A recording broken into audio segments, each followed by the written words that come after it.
Okay, so let us start with a discussion of from the perspective of anthropology. So, this is, pang ilang lesson na natin to, class? Okay, this is the third lesson that I'm going to discuss with you this term. And this is the third topic na kasama sa midterm ninyo. So, we all have 7. So, meron pa akong 4 na i-discuss from today at sa mga susunod na linggo. So let me discuss to you the perspective of anthropology. So what are the first 2 lessons that I've discussed? Ano yung una? About siya sa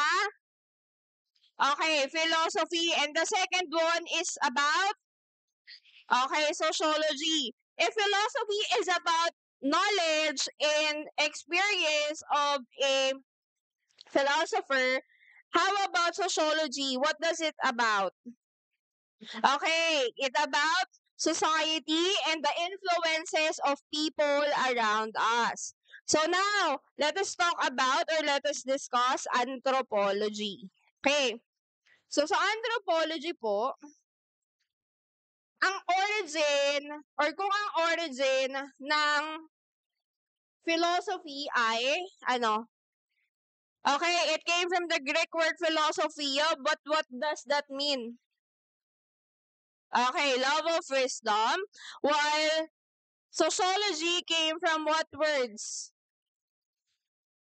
Socios, which means society, and logos, which means study of. So kapag pinagsama natin ang sociology or socios and logos together, we're going to have the definition of the study of society. So sa anthropology naman, it originates with the Greek word anthropos,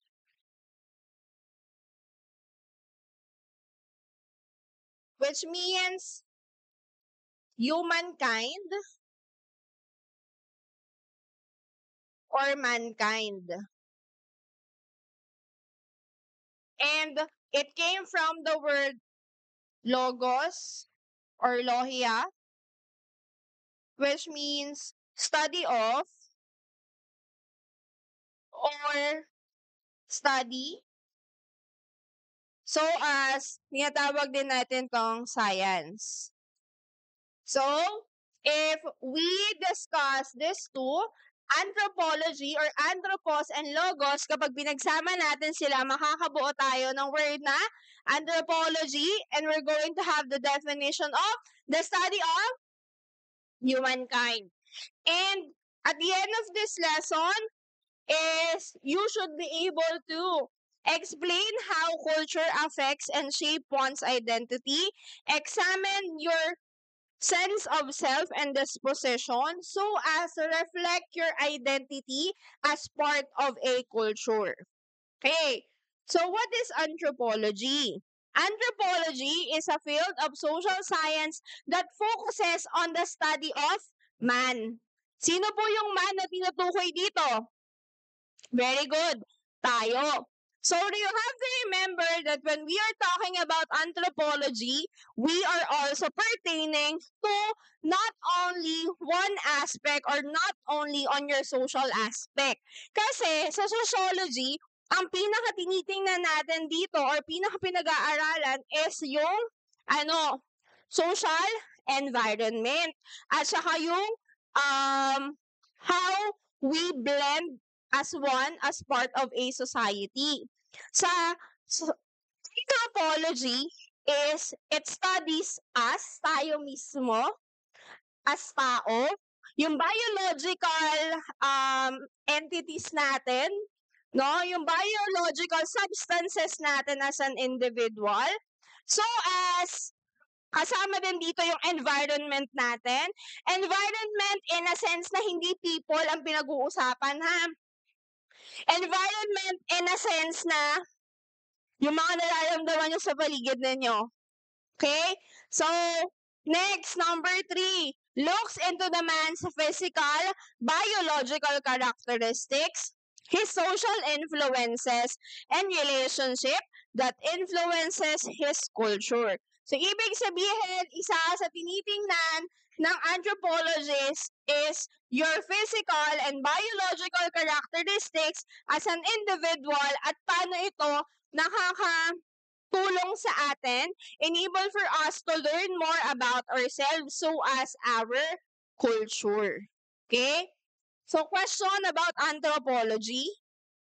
Okay, next, let's proceed with subfields of anthropology. Anthropology, ito yung pinaka-study of. Pero meron siyang tinatawag na subfields. So, para mas maintindihan natin what anthropology is, we need to dig in deeper with this. Ilan siya? 4 na subfields. What is the first subfield? Archaeology. Okay? Next, second one is the biological anthropology.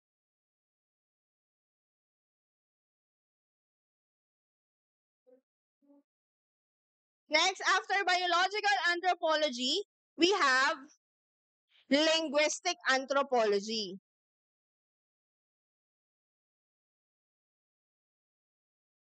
And last but not the least is we have cultural anthropology.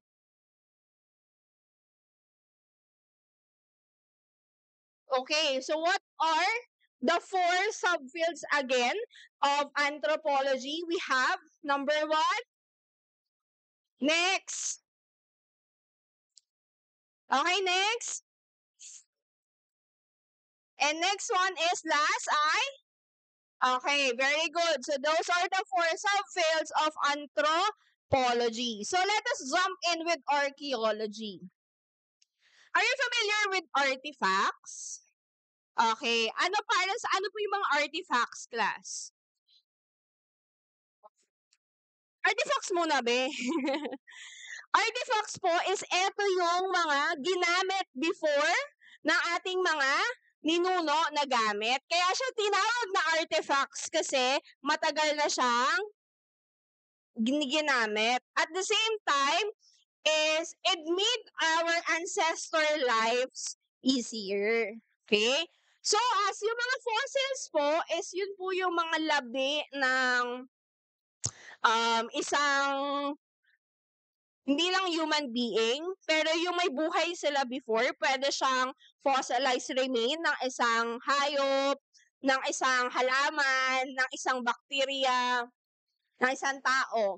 Kaya siya nag-fossilize is that parang may namumuong crystals dun sa loob na yon. So, yun yung isa sa tinitingnan ng mga archaeologists. Kasi, yung mga archaeologists, they focus on the past and how that past may contribute in the present ways on how people conduct their lives. Okay?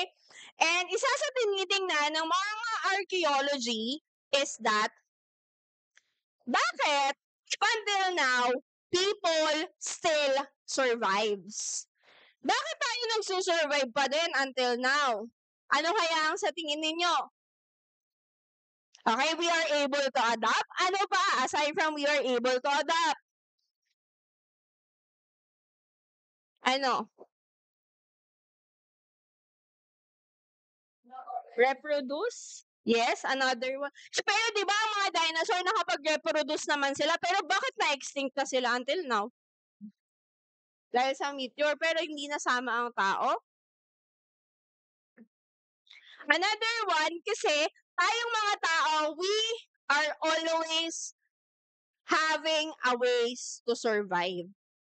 Kaya nag-e-exist ang artifacts at iba pang parang iba pang technologies before is because of our ability to survive. Okay? At ang pinaka-goal daw natin, according to archaeologists, is survival. Okay? Na kaya nagkakaroon ng different technologies ng iba't ibang gamit. Yung mga tao, specifically these days, is we wanted to survive. Okay? And you have to remember the most important aspect of human nature is survival. Kaya nga 'di ba may mga tao sa oras ng kagipitan iniiwan na nila kayo kasi the instinct of people is to survive. Okay? Next, biological anthropology.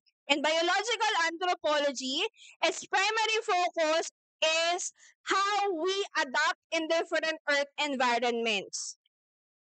Ibig kong sabihin dito is that alam naman natin, or if you're not well aware, ay iba-iba ang klima at iba-iba ang panahon sa different parts of the world. Tama ba ako? Okay. Sa mundo, merong mga parte na malamig. At the same time, masisikatan lang sila ng araw 2 buwan sa isang taon. May mga ganon. May mga parts din sa mundo na ang ways natin o di kaya ay parang mas mahaba ang gabi kesa sa umaga. May mga ganon, di ba? Meron naman, sobrang init. Okay? To the point na para hindi sila matuyuan ng tubig is yung tubig ilalagay nila sa ilalim ng buhangin. Yan. And that is what biological anthropology is studying of. Na bakit, paano nagsusurvive yung katawan natin sa different climates, sa different na weather na nangyayari, or different earth environments in the world. And ang isa sa trabaho ng mga biological anthropologists is to look into the probable causes of the diseases. Dati yung class walang gamot ang polio. Diba? Polio is yung lumiliit po yung parang limbs mo, if I'm not mistaken. And at some point, hindi mo na po siya mailalakad. Katulad ni Apolinario Mabini. Si Mabini po ay, kaya siya nakaupo hindi para sa aesthetic, hindi para sa fun, pero dahil siya po ay may polio, ay di na po siya makalakad. Okay? Pero these days, di ba, sa tingin nyo, meron pa mga polio cases. Kung meron pa, maliit man ang chances. Okay? Kasi, the one of the reason why na may mga curable diseases na these days is because of yung patuloy na study ng mga biological anthropologists. So, as ano pa, kasama din dito yung physical mutation. One of the example for physical mutation is that, di ba dati, nung nagkaroon ng COVID outbreak, parang every ilang months or every ilang year, merong another strain na naman ng virus, pero COVID pa din siya. Okay? So, yun po yung tawag din natin physical mutation. Ano pa? Death. Yun yung tinitingnan din nila. May mga diseases na nag-cause ng death, pero hindi pa nila alam bakit siya nag-cause ng death. Okay? So, yun yung isa sa tinitingnan ng mga biological anthropologists. At the same time, isa sa kanilang mga kino-compare is bakit mas malaki yung bone structures ng mga tao before kaysa sa bone structures natin these days. Okay? So, yun yung isa sa tinitingnan nila kasi they wanted to know how people evolved from their early form based on the fossilized remains up until now. Okay? So, yun po, that is biological anthropology. Kaya nila pinag-aaralan yung mga bagay na yun is para makatulong sa future generation. And yung mga discoveries na malalaman nila about people's biological identity ay makakatulong in curing diseases in the future. Next one, linguistic anthropology. Paano kayo nakikipag-communicate with other people? Ha? Okay, through language. Another one, ano pa? Okay, sign language. Ay, taray nakikipagbeso agad.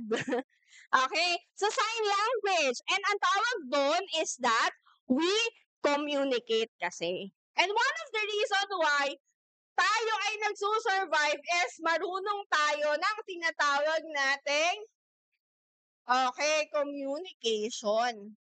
Nakikipag-communicate kasi tayo. And human communication ay nangyayari because of what we call as language. Yan.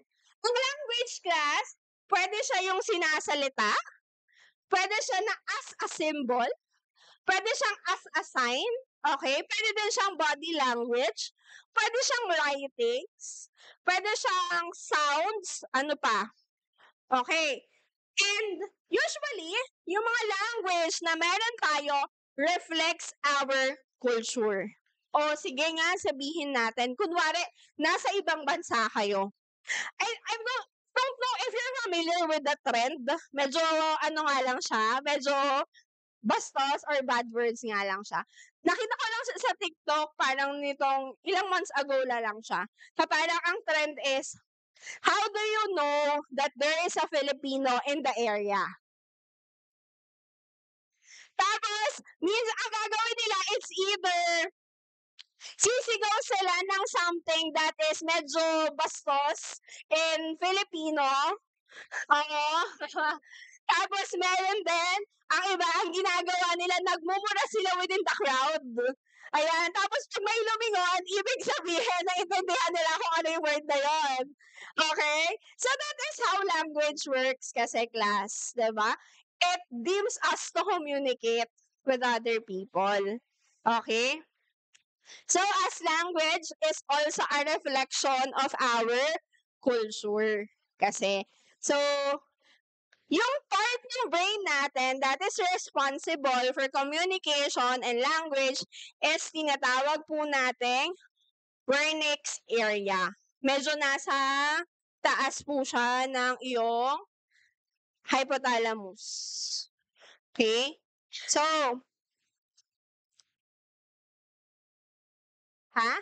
Wernicke's area. Ang spelling po is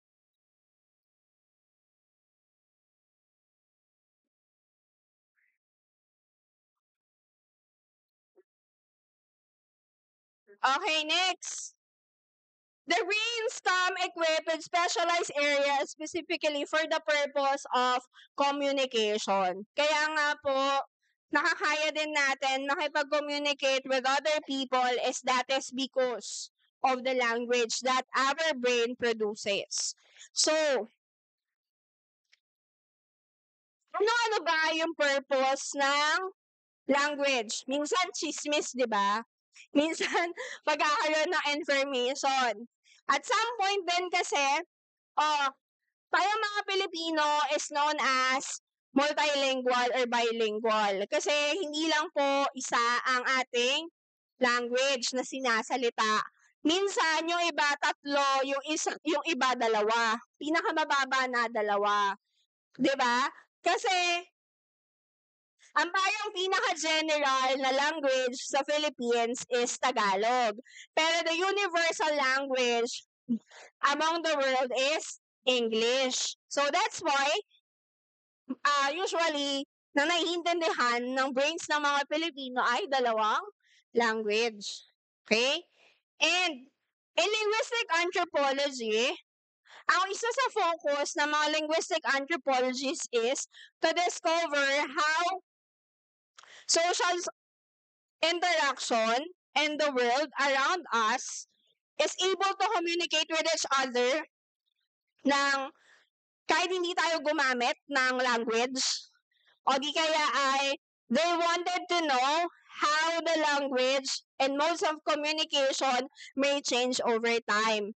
Kasi before class, kapag namimiss mo yung jowa mo, hindi mo kailangan mag-chat ng I miss you sa messenger. What is the mode of communication way back 20 years ago? 30 years ago rather?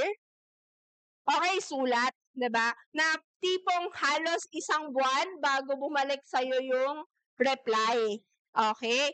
So, that is about, yung isa yun sa tinitingnan ng mga linguistic anthropologists na ano nga ba nagbabago-bago yung way of communication natin. Okay? Next. O sige nga, let's see how Filipino are you. Wala pa, wait lang, kalma.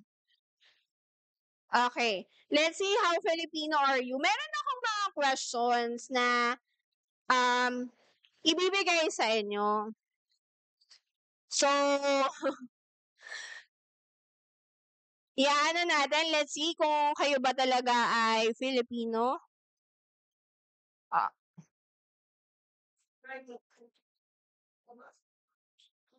Okay, number 1.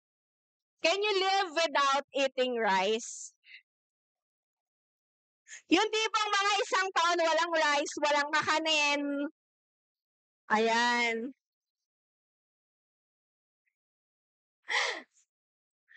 Kaya, hindi kaya?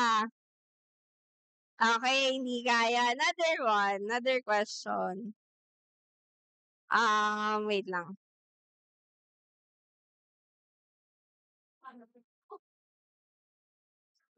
Next question. Do you ask your friend or family, kamusta ka na? Or kumusta ka na? Sabay, syempre, mangungutang. Ay, joke lang. Okay, we check always on each other, di ba? Another one. Oh, I don't know who are guilty with this one, but do you arrive consistently 30 minutes or more than hours late from the event? Kunwari, ang usapan ay 10 o'clock. Yan, pumunta ka 11 or 12. Okay, next. Next. Do you know that Goldilocks is not just a cartoon character?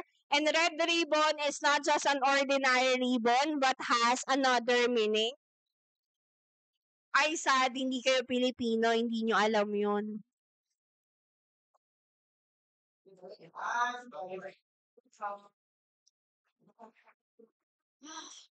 Sila ay, hindi sila tao. Very good. Cake. Benta ka ng cake. Another one. Next one. Do you enjoy using your hands in eating your food? Naghahamay ba kayo habang kumakain? Ayan. Why, wow. Okay, so that's how Filipino are you. Na tipong, what the common practices na meron ng mga Pilipino is you are practicing it. Next. Let's see. So we're discussing now cultural anthropology. Pero before we discuss what cultural anthropology is, let me discuss to you what is culture. Okay, culture muna tayo. Paano nga ba nabubuo ang culture class? Belief? Kaninong belief? Mga ninuno natin? Ano pa? Group of people. Sino yung group of people na yon? Sino nga sila? Anong tawag sa group of people na yon? Nakalimutan na agad. Peer group? Sino yung group of people na yon? Very good. That is society. Okay? Society wouldn't exist, or sorry, culture wouldn't exist if there is no society. Okay? So, culture is known as a way of life of group of people. Ibig sabihin, kapag sinabi nating way of life, kasama dito yung language. Kasi everyday natin ginagamit ang language. Next, traditions and rituals. Hindi man tayo everyday na merong traditions, may rituals, pero yung mga practices that we have ay everyday natin or madalas natin silang ginagawa. Next. Next one is techniques and skills. Ayan. That's part of our culture. Next. Tools and objects. Ayan. Usually, ano ba yung usual na ginagamit natin in our everyday life? Na madalas ginagamit nating mga Pilipino. And then, arts. Kasama po siya sa culture. And then, foods and drinks. Ayan. Kung ang favorite niya ay adobo, sinigang. Ayan. So, that's part of our culture. Ano pa? Dinakdakan, mga kakanin, sisig. Ayan. Next, the values that we have, pag sasabi ng po at opo, pagmamano, pagiging generous. Yan. Greater community, ang sinasabi natin greater community dito ay tayo ba ay parte ng isang society? Ayan. So, as kasama dito sa culture, yung kwentong bayan, naniniwala ba kayo sa mga aswang, sa mga multo, ano pa ba? Kwentong bayan na parang, I don't know if you're familiar with Maria Makiling story. Yan. So, that's part of our culture story. So, culture, since it is a way of life, is eto yung mga bagay na pinapass down sa atin ng ating mga ninuno from one generation to another. Next. Culture came from the Latin word cultus, which means care or cultivation.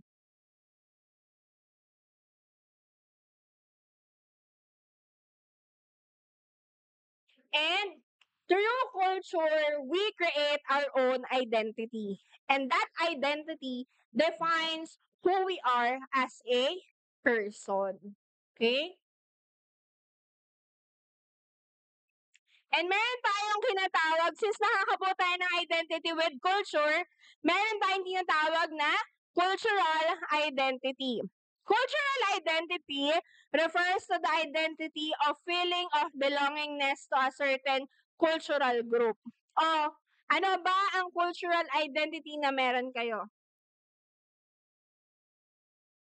Your cultural identity is being a Filipino. Okay? Cultural identity is about the perception that is anchored in us being a Filipino, yung religion natin, yung language natin, that's part of your cultural identity. And meron tayong tinatawag na cultural identity theory. Cultural identity theory explains why a person acts and behaves the way he or she does, and how people are influenced by the culture in cultural context he situated in. Like for example, yung mga Americans, usually, para sa kanila, yung mga ideals na meron tayo, mga Pilipino, ay mali. Like for example, kunwari nakita nila tayong nagkamay.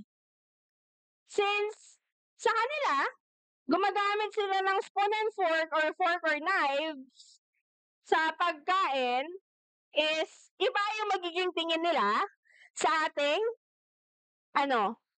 sa culture natin. Since sa atin, pag nagkamay ka, it's normal siya. And it is another way of life natin kasi parte siya ng ating culture.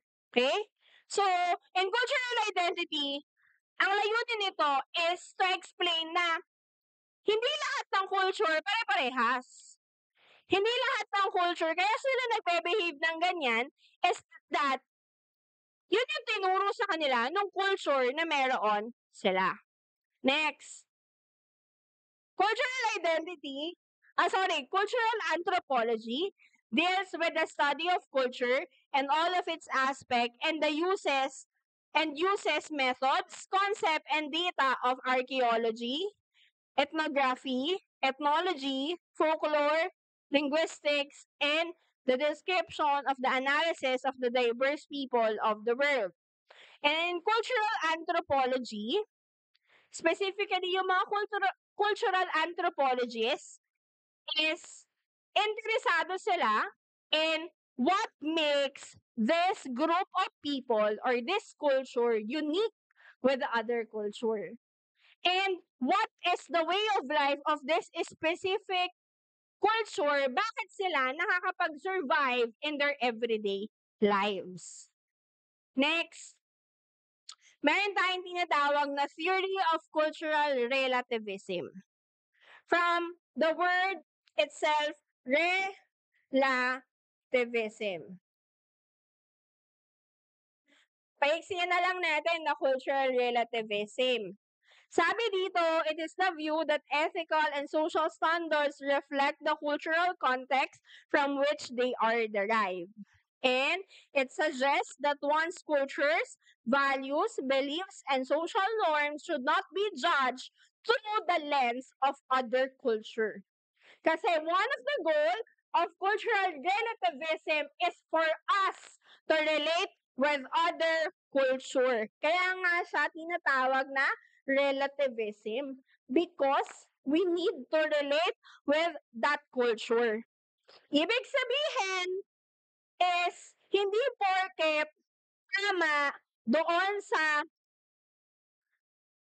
culture mo ay mali siya if it's in another culture. At tama pa din siya if it's in another culture. Okay? At the same time, one of the goal of cultural relativism is diversity. Na you have to remember na merong iba't ibang ideals, may iba't ibang values, may iba't ibang way of life ang different group of people in different society. Na dapat natin maintindihan na ang isang bagay, even if it's applicable in your culture, pwede na hindi siya applicable with the other culture. Like for example, isa sa gusto sa atin ipaintindi ng cultural relativism ay meron tayong iba't ibang way kung paano tayo sabihin na natin ay mag-pay or magpapakita ng respect with the elderly. Ay, mga Filipinos, how do we pay respect with the elderlies? Okay, so when we use the po and opo, when we magbe-bless tayo sa kanila, usually magmamano tayo sa kanila. Ayan, pag medyo friendly ang mga group members or ang mga family members, may beso, merong kiss. Ayan. But in other cultural contexts, like for example, Korea, kapag ba yung mga elderlies ay nagmano ka sa kanila, okay lang kaya sa kanila yon? Hindi, di ba? Because pagmamano is not their way of respect. Okay? So, yun po yun. Next, there are different ways that culture can be manifested. Ito yung sinasabi ko sa iba na cultural manifestations. If you can see my lecture kanina, meron po doon cultural will. Yung cultural will doon, that is a cultural manifestation. Pero yung ibibigay ko dito is 4 lang po siya. Ito yung usual na pinapakita ang isang cultural manifestation. Number 1, culture can be manifested through symbols. Ayan. So, according to National Commission of Arts, Culture and the Arts, or NCCA, the official and national symbols of the Philippines represent the country's tradition and ideals and Philippine sovereignty and national solidarity among its people. So, like for example, ang pinaka-symbol ng isang bansa to represent its culture is what? Very good, the national flag. Okay? Another Philippine cultural symbol is yung nakalagay ay yung Republika ng Pilipinas. Ayan. Next one, Another cultural symbol is sampaguita. That is the national flower. Diba? Ang pambansang ibon ay ang agila. Ang pambansang puno ay nara. Okay? Another Philippine cultural symbol, yung pambansang sports natin ay sepak arnis. Sepak po I think it's from Indonesia, if I'm not mistaken. Ayan. And ang Philippines, kilala siya as for another term as Pearl of the Orient. Diba? Next one ay heroes naman. After symbols, we have heroes. Tatandaan nyo po that heroes can be fictional or real heroes. Okay, sa fictional, pwede po pumasok dito si Darna, si Captain Barbell, ayan, si Rustic Man, because they are heroes. Important din sila sa ating culture kasi nagbibigay ito ng identity sa atin. Next. Sa heroes naman, pwede si Apolinario Mabini, si Jose Rizal, Andres Bonifacio. Yan. Next. Rituals naman, these are the activities participated in by a group of people for the fulfillment or desire of objectives and are considered to be socially essential. Katulad na lang ng kasal, binyag, ano pa ba? Fiesta, ayan, part siya ng rituals natin. Ano pa? Blessing ng bahay, blessing ng motor, ng sasakyan, ayan. That's part of our ritual. And for us, those kind of things were socially essential. Last but not the least is values. So, you have to remember the core of every culture is values. Kasi yung values is unconscious and can neither be discussed nor be directly observed, but it can be passed down from one generation to another. So, what are the different core values nating mga Pilipino? Number 1, respect. Next, hospitality. Unity or bayanihan. Being God-fearing, hardworking, resilient. Pero minsan sa pagiging resilient natin, nananakawan na pala tayo ng mga flood control projects. Ayan. Next, politeness. Close family ties so as with gratitude. Next, let me discuss to you who Brian Morris is.